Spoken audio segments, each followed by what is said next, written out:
Orang yang percaya ijazah itu asli tidak akan berubah lagi nih pada titik. Harusnya ya kepala daerah itu setingkat menteri.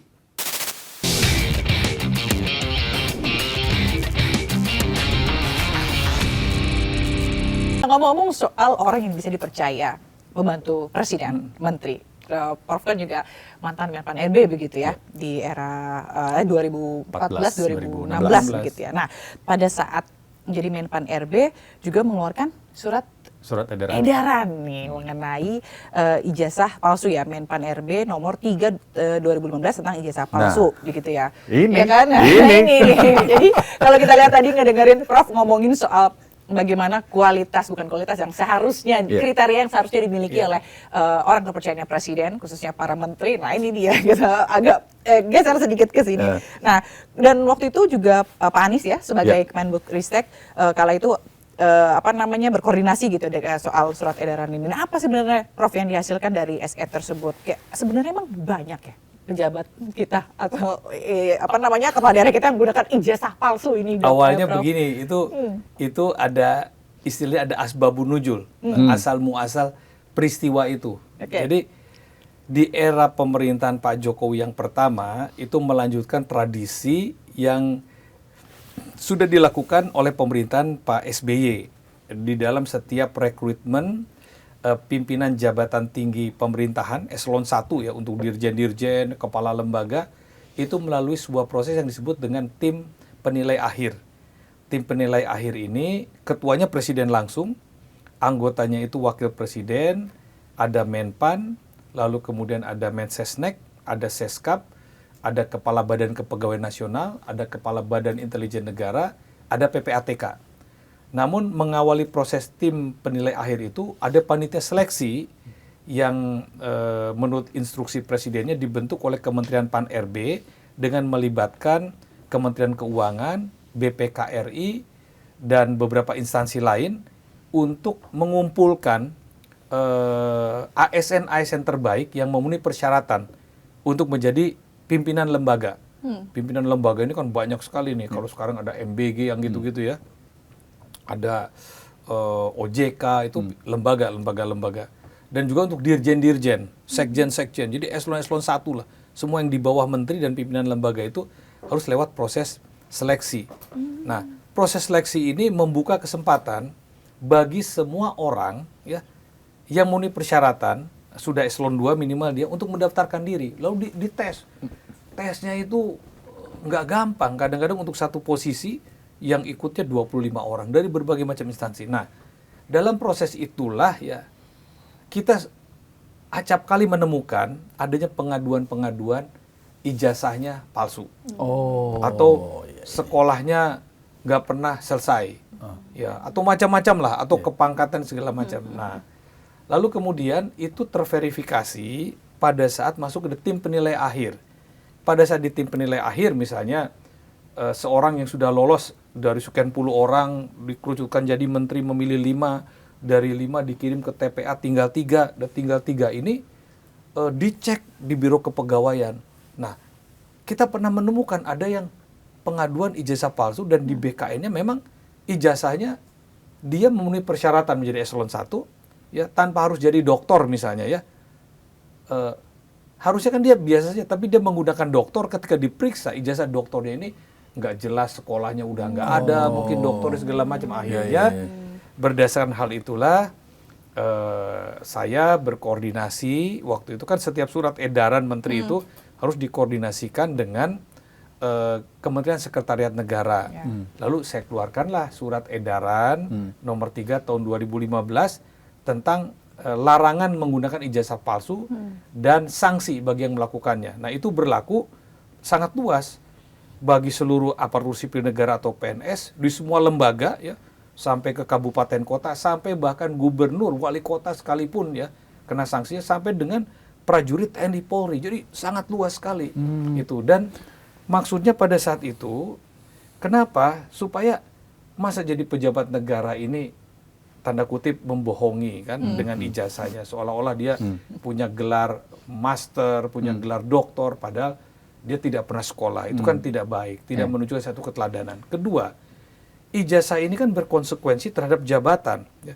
Untuk eselon tertentu, kalau dia hanya S1, dia nggak mungkin nyampe. Ya. Untuk tingkat gaji tertentu, ya, kalau dia S2, dia pasti akan lebih tinggi daripada S1.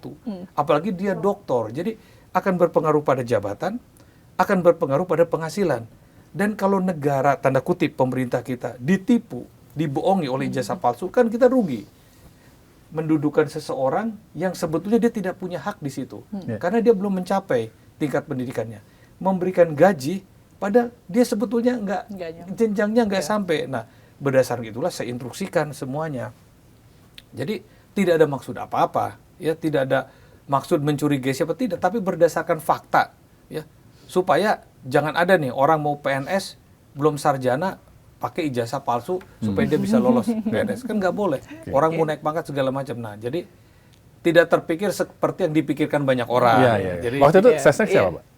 Pak Pratikno. Berarti pasti di zaman Pak Jokowi ya. Tapi nggak lama setelah itu Mas Rizky di Kenapa, Pak? Prof sama Pak Anies ya kalau saya masuk dalam jajaran yang reshuffle gitu. Apa gara-gara terlalu keras ngomongin soal ijazah palsu ini? Saya tidak bermaksud ya ijazah palsu itu mengarah kepada seseorang, nggak kepikir sama sekali. Apalagi mengarah kepada presiden saya sendiri saat itu, Pak Jokowi, nggak kepikir. Saya percaya bahwa Presiden Jokowi insinyur lulusan UGM ya. Yang kita curigai ini kan orang-orang yang mengikuti proses seleksi untuk menjadi pejabat yang ditengarai ada juga ijazah-ijazah palsu, sehingga kita buat peraturan itu harus diusut tuntas, bahkan diberikan sanksi secara tegas. Bahkan di dalam instruksi surat edaran Menpan itu pangkatnya bisa diturunkan itu. Ya, sanksinya sangat berat bagi pengguna ijazah palsu. Jadi sama sekali tidak bermaksud mengkaitkan surat edaran nomor 3 ini dengan tudingan-tudingan kepada Presiden Jokowi. Karena kan tudingan-tudingan itu kan kemudian kan tidak pada periode itu, tidak ada yang membicarakan soal ijazah presiden pada periode pertama. Nah, baru pada periode keduanya kan ada mulai ramai. Tapi kan saya sudah tidak di situ. Tapi memang Menpan RB juga nggak ngurusin ijazah presiden atau ngurusin juga? Lah, yang ngurusin ijazah kepala negara itu kan KPU, Mbak. Ya. Berarti cuma di bawah-bawah untuk seleksi tadi ya, Prof ya? Nah, iya, jadi kan instruksinya itu kepada seluruh TNI, Polri, aparatur sipil negara, seluruh kementerian, ya, termasuk menteri-menteri, termasuk lembaga-lembaga, dan memang tidak ada, menteri-menteri tidak ada ijazahnya yang palsu. Kepala lembaga tidak ada yang palsu. Bupati wali kota, saya nggak tahu ya, karena kan masing-masing kan diserahkan pada pejabat pengawasan internal pemerintahan. Jadi ada pejabat pengawasan internal yang mengawasi itu di setiap instansi pemerintah. Lalu kemudian kepala biro sumber daya manusianya yang kita berikan tugas untuk itu. Nah, kalau di gubernur, di kabupaten kota, itu kan memang mereka agak sungkan ya dengan pimpinan-pimpinannya. Tapi yang dilakukan oleh Menpan itu tidak ada kesungkanan kepada presidennya. Karena saya berpikir positif saja, memang tidak ada masalah dengan presidennya. Jadi kita lakukan pemeriksaan secara menyeluruh, kecuali presiden dan wakil presiden yang tidak kita periksa. Baik. Nah, Prof, ini kan perjalanan dengan berjalannya waktu, surat edaran waktu itu dikeluarkan sampai kemudian tahun 2026 ini isu ijazah palsu itu kan terus bergulung. Prof melihatnya gimana soal dugaan ijazah palsu Pak Jokowi ini? Ya, kalau sekarang kan ranahnya sudah pada ranah pembuktian hukum ya. Jadi saya rasa kalau saya sih melihatnya ya, tidak perlulah kita terlalu berkutat ya, berkecamuk dengan isu yang sudah membelah persepsi publik masyarakat Indonesia sendiri.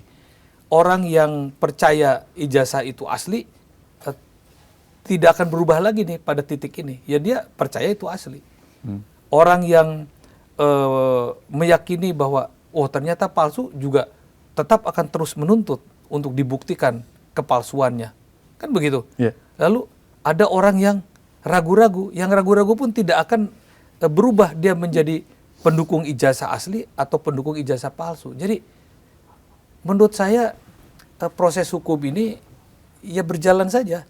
Toh Presiden Jokowi juga sudah mempercayakan pada penegak hukum untuk memproses ini, ya silakan orang-orang yang menuding ijazah palsu itu membawa bukti-buktinya bahwa itu palsu, dan dari pihak Presiden Jokowi juga membawa bukti-bukti bahwa itu asli.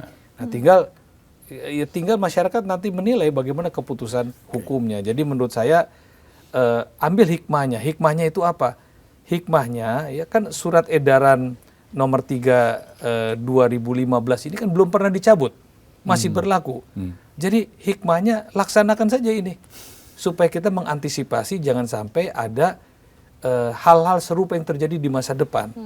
Yang bukan hanya pada kepala negara, tapi pada seluruh instrumen aparatur sipil negara dan pejabat pemerintahnya. Nah, surat edaran itu jadi legasinya Prof Yudi nih ya.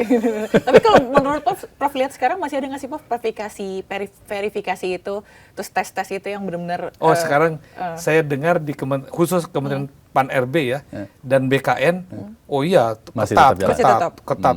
Udah sulit menembus kepalsuan dokumen sekarang di Kementerian Pan-RB dan BKN. Badan Kepegawaian Nasional ketat. Iya, karena kan ada beberapa kepala daerah juga yang dipolisikan tuh gara-gara ijazah palsu kan.